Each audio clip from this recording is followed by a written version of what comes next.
Lembaga pemeringkat kredit S&P menegaskan kembali peringkat utang Indonesia di level triple B.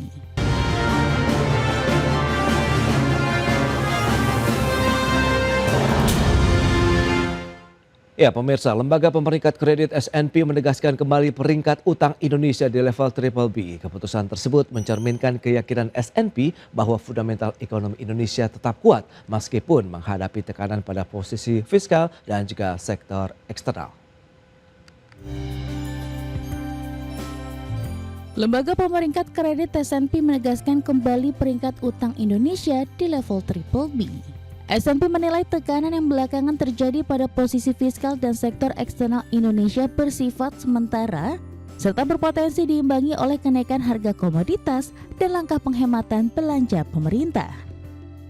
Keputusan tersebut mencerminkan keyakinan S&P bahwa fundamental ekonomi Indonesia tetap kuat meskipun menghadapi tekanan pada posisi fiskal dan sektor eksternal.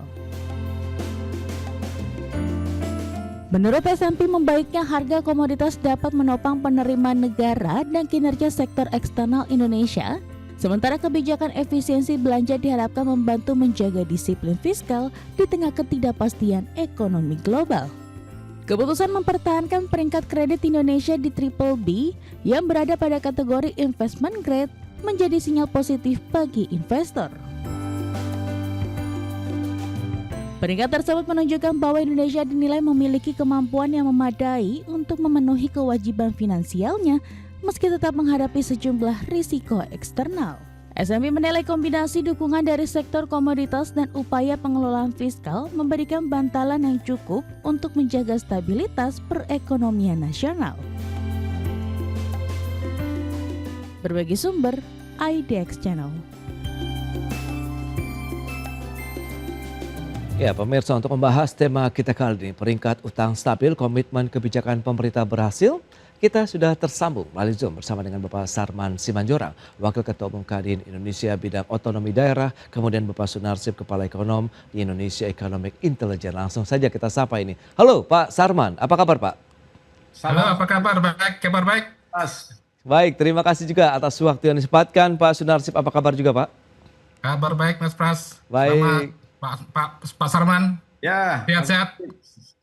salam sehat selalu. Baik, salam sehat juga. Terima kasih atas waktu yang disempatkan. Sebelum membahas lebih jauh ini, kita akan ke Pak Sunarsip dari sisi ekonomi melihat bagaimana sih di mana tadi S&P yang kembali mempertahankan peringkat kredit Indonesia di level triple B dengan outlook stabil, sementara kita tahu tengah berada juga di volatilitas pasar keuangan global dan tingginya suku bunga dunia saat ini. Lantas bagaimana review Anda?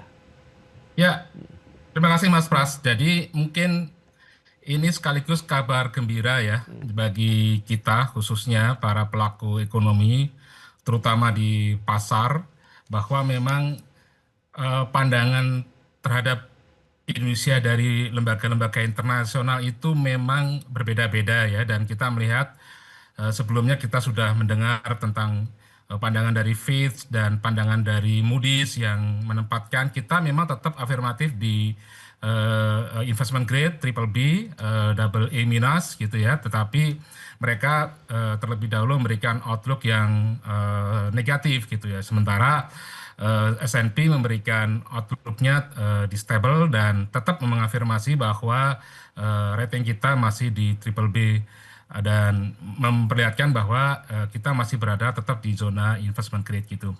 Nah, mungkin ada satu hal yang mungkin perlu dipahami oleh para pemirsa dan para pelaku pasar juga nih. Pada dasarnya perbedaan sudut pandang atau view itu terkait dengan kondisi ekonomi negara itu sangat wajar ya. Jadi terlebih lagi momennya yang berbeda ya. Jadi Moody's itu dan Fitch itu dia menerbitkan reportnya itu pada momen memang tekanan fiskal kita itu cenderung masih kuat sekali, dan waktu itu memang kelihatan ya fiskal kita memang cukup berat dan berbagai macam kondisi eksternal yang kemudian menimbulkan ekspektasi dari pelaku pasar bahwa memang kondisi eksternal sekarang ini akan memperparah atau memperburuk kondisi fiskal atau kondisi ketahanan moneter kita khususnya di pasar keuangan. Nah, tetapi Fitch Rating ini kan, S&P ini kan menerbitkan report yang lebih lambat gitu kan. Dia ya. terbitkan pada bulan Juni dan S&P sudah melihat nih performance kinerja ekonomi di kuartal 1 dan kemungkinan juga dia sudah punya bayangan di kuartal kedua gitu ya. Yang memperlihatkan memang di kuartal ke-1 meskipun ada gejolak eksternal yang cukup kuat, tetapi faktanya ekonomi kita masih tumbuh di atas 5,6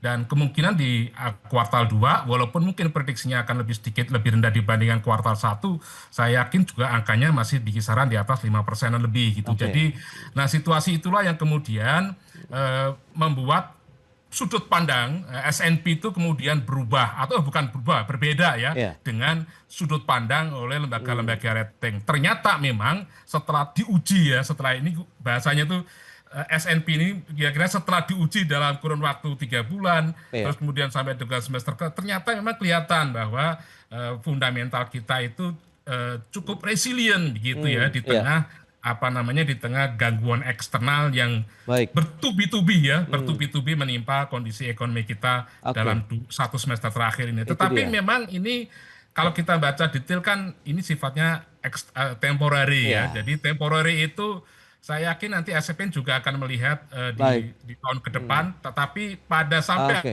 hari ini memang keyakinan S&P itu jauh lebih kuat dibanding bahwa ekonomi kita positif itu jauh lebih kuat dibandingkan dengan lembaga-lembaga rating lainnya. Kira-kira begitu, Mas Pras. Itu dia, berarti memang secara fundamental kita masih cukup baik begitu meskipun penilaian mungkin ya agak terlambat dibandingkan dengan lembaga keuangan lainnya ataupun lembaga global lainnya, tapi S&P sudah memberikan review yang cukup panjang melihat perjalanan Indonesia begitu ya, paling tidak upaya-upaya yang dilakukan oleh pemerintah pada kuartal pertama dan juga kuartal kedua. Baik, nah Pak Salman dari sisi Kadin Indonesia melihat bagaimana dengan level triple B outlook stabil begitu oleh S&P, apakah ini sesuai lah ibaratnya dengan ekspektasi pelaku usaha juga kah atau bagaimana nih Pak Salman? Ya, dalam situasi tekanan ekonomi seperti ini, tentu memang kita butuh suatu pengakuan dari lembaga yang internasional. S&P ini kan sebuah lembaga internasional yang memiliki reputasi yang cukup baik karena memang mereka memiliki analisis data dan juga penyedia pasar saham yang sangat dipercaya dalam hal ini. Tentu dengan adanya rating yang baru ini, ya di mana kita masuk dalam kategori yang sangat-sangat membuat psikologi pengusaha itu memiliki optimisme gitu ya, bahwa kita masuk dalam peringkat di level 3B dalam hal ini. Nah, sehingga memang kita lihat bahwa dengan kategori bahwa kita masuk dalam negara yang grade investment grade atau layak investasi, tentu ini yang menjadi satu kesempatan ya bagi kita untuk meyakinkan bahwa fondasi ekonomi kita kuat sehingga dari sisi kekhawatiran investor itu mampu kita yakinkan dalam hal ini. Nah, karena dengan adanya penegasan ranking ini, tentu kepercayaan internasional terhadap ketahanan ekonomi Indonesia, kemudian juga kredibilitas kebijakan fiskal kita dan moneter kita, serta kemampuan pemerintah menjaga stabilitas ekonomi di tengah tekanan geopolitik seperti ini, itu bisa terjawab dalam hal ini. Sehingga kalau kami dari pengusaha menyampaikan bahwa ini sesuatu yang perlu kita apresiasi, ini sesuatu yang harus kita pertanggungjawabkan dalam hal ini, ya, sehingga kekhawatiran daripada para calon-calon investor itu bisa kita mampu jawab bahwa fundamental ekonomi kita sangat kuat dan juga berbagai program-program pemerintah saat ini juga berjalan dengan efektif sehingga para calon-calon investor itu tidak perlu ragu untuk masuk ke Indonesia dalam hal ini. Begitu Mas Pras. Itu dia. Apakah sentimen positif global ini juga mulai terasa pada minat investasi ke sektor real di dalam negeri atau masih wait and see? Kita bahas lebih jauh nanti di segmen berikutnya Pak Sarman. Kemudian juga Pak, kita akan jeda dulu sebentar Pak Sunarsyid. Pemirsa tetaplah bersama kami.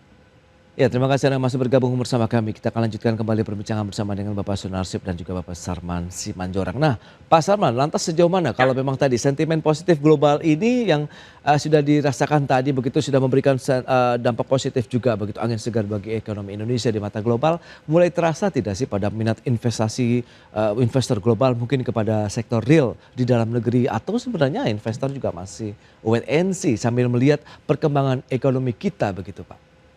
Nah, kalau kita lihat press list yang disampaikan oleh Kementerian Investasi BKPM bahwa realisasi investasi Indonesia pada kuartal pertama tahun 2026 itu kan sudah mencapai 458,8 triliun atau tumbuh 7,2% dibanding dengan periode yang sama tahun yang lalu. Artinya bahwa memang target investasi ini sudah mencapai target bahkan melampaui target dari pemerintah di kuartal pertama dalam hal ini. Nah, kalau kita lihat memang pertama dari sisi PMA itu hampir 250 triliun atau 50,1%. Kemudian PMDN itu mencapai 248,8 triliun atau 49,9%. Kemudian dengan penyerapan tenaga kerja hampir 700.000 orang. Ya, dan sektor yang dominan itu adalah logam dasar atau smelter, pertambangan dan transportasi. Dan yang menarik lagi adalah sebarannya itu ya sudah 50,37% itu ada di luar Jawa dalam hal ini. Artinya kalau kita lihat bahwa minat investor asing masuk itu sudah sangat-sangat tinggi dalam hal ini. Ya, memang pasti ada sedikit wait and see wait and see dengan melihat geopolitik saat ini yang juga menuntut. Ya. Halo?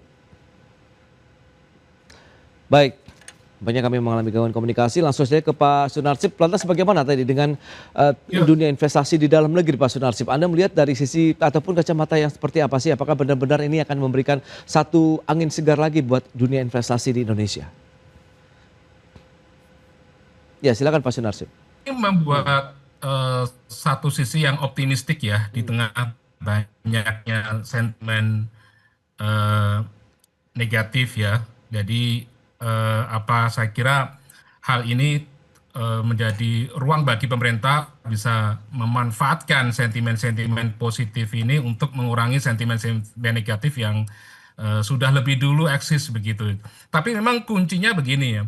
Kuncinya itu adalah ada di komunikasi pemerintah ya. Jadi sejauh mana pemerintah itu bisa menjelaskan tentang situasi ekonomi yang kita hadapi saat ini, kemudian langkah-langkah yang sudah dilakukan dan akan disiapkan untuk mengantisipasi berbagai perkembangan ekonomi global dan domestik saat ini, itu penting. Karena begini, ini kan pemerintahan baru dengan style yang kira-kira juga baru, yang berbeda, kira-kira berbeda dengan masa-masa sebelumnya gitu kan. Nah, ini yang pola-pola kebijakan ini yang berbeda, yang di mata investor berbeda, ini yang perlu dijelaskan kepada publik. Kalau kita melihat angka investasi ya, angka investasi ini kan kecenderungan yang terjadi seperti yang disampaikan oleh Pak Sarman itu meningkat, tetapi meningkatnya itu ada pada segmen-segmen sektor tertentu yang notabene sebenarnya baru pada titik tumbuh begitu. Jadi belum masuk kepada sektor-sektor ekonomi yang sebenarnya existing, yang saat ini kondisinya sebenarnya membutuhkan injeksi investasi yang lebih gede untuk memulihkan kondisinya ekonomi, memulihkan kondisi sektoralnya mereka yang sedang agak belum sepenuhnya recover pasca COVID kemarin ini. Tetapi gini, tapi ini hal-hal yang memang perlu digarisbawahi bahwa kalau saya melihat ya penekanan pada sisi investasi, terutama investasi ini kan yang dilihat S&P itu kan yang dilihat baru pada sisi aspek ketahanan fiskal sebenarnya. Ya fokusnya itu baru ke situ. Kemudian baru melihat dari sisi tata kelola gitu ya. Dan di situ ada kata-kata selalu mengatakan bahwa ini adalah situasi yang apa yang dialami oleh ekonomi kita dan fiskal kita itu sebenarnya hal yang juga dialami oleh negara-negara lain. Nah, masalahnya kenapa negara-negara lain itu mengalami hal yang sama, bahkan mungkin ya respon dari negara-negara lain itu sebenarnya tidak lebih baik dibandingkan respon dari kita sendiri. Tetapi kalau kita lihat perkembangan, misalnya kalau kita lihat di sisi nilai tukar, pergerakan indeks harga saham dan obligasi di pasar modal, itu kelihatannya responnya tidak terlalu positif. Nah, ini yang kayaknya ya ada miss di dalam bagaimana pemerintah menjelaskan respon yang sudah dibuat, respon yang sudah dilakukan untuk meyakinkan para investor, khususnya di pelaku keuangan. Ini yang kalau saya lihat sejauh ini kurang. Nah, saya lihat ini titik awalnya itu ketika Menteri Keuangan dengan jajarannya itu datang ke Amerika Serikat di Washington DC pada saat IMF dan World Bank Summit, ya, kalau nggak salah beberapa bulan yang lalu.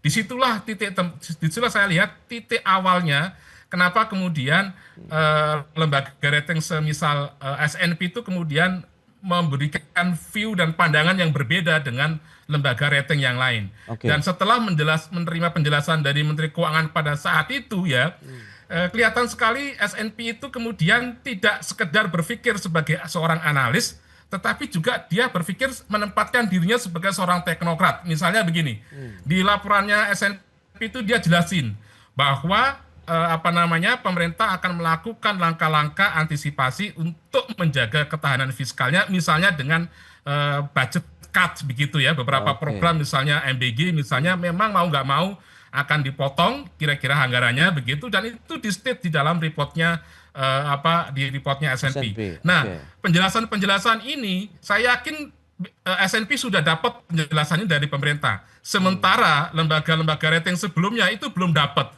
Miss inilah yang kemudian menyebabkan perbedaan sudut pandang.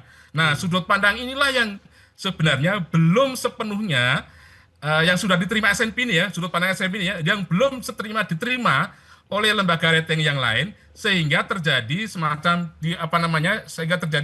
disinformasi atau kesenjangan gitu ya, gap antara persepsi yang dibangun oleh lembaga rating dengan ekspektasi yang diharapkan oleh pemerintah itu sendiri. Nah, ini momen ya. Jadi ini momen saya kira bagi pemerintah untuk bisa kembali quote-unquote mengkoreksi gitu ya sudut pandang dari lembaga-lembaga rating yang lainnya, supaya nanti perspektif yang sudah dibangun itu nanti bisa seragam sebagaimana perspektif yang sudah didapat oleh lembaga rating yaitu S&P ini. Kira-kira begitu, kuncinya itu, kira-kira seperti itu. Itu dia, berarti memang harus ada informasi yang tepat begitu ya kepada lembaga-lembaga internasional tadi, begitu, terkait dengan kondisi terkini dari upaya-upaya pemerintah tadi. Nah, Kak Din sendiri melihat bagaimana sebenarnya ini menjadi bentuk keberhasilan pemerintah dari setiap kebijakan yang sudah dikeluarkan, sehingga kita masih bisa menjaga fundamental kita tetap solid dan bertahan sampai saat ini, Pak Sarman.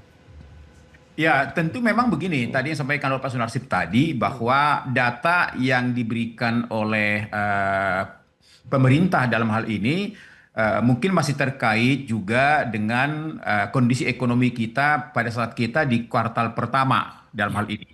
Kita tahu di kuartal pertama memang bahwa pertumbuhan ekonomi kita kan sangat-sangat positif dalam hal ini, ya, tumbuh di atas 5,61%. Tapi memang di kuartal kedua ini kan masih penuh tantangan, ya, kuartal kedua dan tiga, karena bagaimanapun kita lihat bahwa tidak ada momentum yang mampu kita manfaatkan ya untuk bisa mendongkrak daya beli masyarakat kita, kecuali kemungkinan adalah World Cup Piala Dunia ini, Mas Pras. Ya, ini sedikit bisa menggairahkan ekonomi kita di daerah dengan banyaknya nobar-nobar sampai saat ini sama puncaknya nanti final. Saya rasa ini sangat-sangat bisa memberikan nilai positif untuk daya beli masyarakat kita. Tapi yang jelas bahwa memang saya katakan tadi, hasil daripada peringkat ini tentu ini akan sangat-sangat memberikan psikologis yang baik kepada dunia usaha dan juga calon-calon investor dalam hal ini. Cuman memang bahwa pemerintah harus bisa menjawab akan hasil peringkat ini dalam konteks implementasi di lapangan. Bagaimana misalnya kita masalah perizinan, masalah infrastruktur, masalah keamanan dan kenyamanan, masalah kebijakan yang tidak berubah-ubah, termasuk isu pertanahan, misalnya agraria, misalnya pada calon-calon investor di daerah. Saya rasa ini yang perlu dijawab oleh pemerintah dalam hal ini, sehingga kita harapkan bahwa daya tarik ya dengan adanya peringkat ini, tentu ini menjadi pertimbangan yang matang bagi calon-calon investor bahwa kita memiliki satu fondasi ekonomi yang kuat, bahwa Indonesia menjadi salah satu negara yang sangat-sangat layak untuk menjadi tujuan investasi begitu. Baik, terakhir Pak Sunarsip, bagaimana proyeksi Anda terkait dengan S&P yang sudah mengeluarkan data positif ini, kemudian akankah mendorong ekonomi kita akan lebih baik lagi begitu paling tidak sampai dengan akhir tahun 2026 ini? Paling tidak kalaupun tekanan eksternal ini masih terjadi dan kita sudah melihat ya bahwa tekanan eksternal ini muncul kembali pasca Amerika Serikat menyerang kembali Iran dan itu nggak bisa dihindari ya bahwa itu pasti akan menimbulkan sentimen negatif ya. Tetapi paling tidak dengan adanya hasil positif dari S&P ini kita punya peluang untuk bisa mempertahankan ekonomi kita stabil di level katakanlah pertumbuhan ekonominya di 5%-an gitu ya. Tentu kalau kita berharap lebih memang agak over optimistik kira-kira begitu. Hanya saja tentu kita bersyukur bahwa ekses dari global tension geopolitical ini tidak sampai kemudian membuat perekonomian kita masuk dalam zona krisis. Ini yang satu hal yang memang positif dan ini satu hal yang memang tetap harus dijaga. Momentum-momentum untuk melakukan pertumbuhan tetap terbuka. Saya sepakat dengan Pak Sarman tadi bahwa memang ini gimana terkait dengan implementasinya. Sebenarnya kita itu banyak peluang untuk menggroomingkan ya pertumbuhan ekonomi kita dengan cara apa? Dengan cara membuka ruang-ruang investasi yang sebenarnya sudah dibuka nih jalan keluarnya, yang jalan-jalan ini ya, jalan menuju ke sana melalui berbagai program proyek infrastruktur yang sudah dipersiapkan sebelumnya oleh pemerintahan sebelumnya. Contohnya pemerintah sudah membangun tentang kawasan industri, kawasan ekonomi khusus di berbagai daerah, dan itu sebenarnya potensi untuk kita bisa optimalkan untuk meningkatkan pemberdayaan, untuk meningkatkan pertumbuhan ekonomi kita. Nah, contohnya di Batang, di Kendal dan lain-lain di daerah lain itu kan sebenarnya potensi-potensi untuk memberakan perekonomian kita di tengah sekarang banyak industri kita yang sedang masih menghadapi kesulitan. Nah, cuman sayang sekali memang kalau kita lihat berbagai proyek infrastruktur yang sudah dipersiapkan ini belum dioptimalkan dengan baik oleh pemerintah. Nah, ini yang sebenarnya kita harapkan. Caranya gimana ini sektor kapasitas infrastruktur yang sudah dibangun ini betul-betul bisa didorong, dimanfaatkan secara optimal dengan memanfaatkan allocation budget yang sudah dipersiapkan oleh pemerintah atau mau nggak mau pemerintah memang quote-unquote sedikit berkorban gitu ya, mengurangi alokasi budget yang sebelumnya dianggap sebagai program prioritas gitu ya, katakanlah MBG gitu ya, untuk dialokasikan untuk menghidupkan kembali sektor-sektor industri, memanfaatkan kapasitas infrastruktur yang sudah dibangun dalam rangka untuk mempercepat pertumbuhan ekonomi sekaligus menyerap tenaga kerja yang lebih banyak lagi. Kira-kira gitu. Saya yakin itu harapannya pengusaha juga begitu dari teman-teman Kadin. Kira-kira begitu. Pak Sunarsip, intinya memang bagaimana kita mengelola anggaran negara begitu dengan kebijakan fiskal yang tepat sasaran. Mengingat juga kita tahu alokasi ataupun anggaran fiskal juga yang semakin ketat ini, mungkin ada program-program lain yang perlu direalokasikan anggarannya sehingga benar-benar lebih produktif, langsung dirasakan manfaatnya terhadap dunia usaha dan tentunya penciptaan lapangan kerja yang luas kepada masyarakat kita. Begitu. Baik, Pak Sunarsip, Pak Sarman, terima kasih banyak atas informasi, update dan juga insight yang sudah diberikan kepada pemirsa pada hari ini. Selamat melanjutkan aktivitas Anda kembali. Salam sehat, sampai berjumpa kembali. Pak Sarman, Pak Sunarsip. Terima kasih. Selamat beraktivitas, sehat-sehat semua. Baik pemirsa, 1 jam sudah saya menemani Anda dalam Market Review dan ikuti terus beragam informasi pilihan hanya di IDXchannel TV bisnis nomor 1 di Indonesia. Saya Prasetyo Wibowo beserta seluruh kerabat kerja yang bertugas pamit undur diri. Terima kasih, sampai jumpa.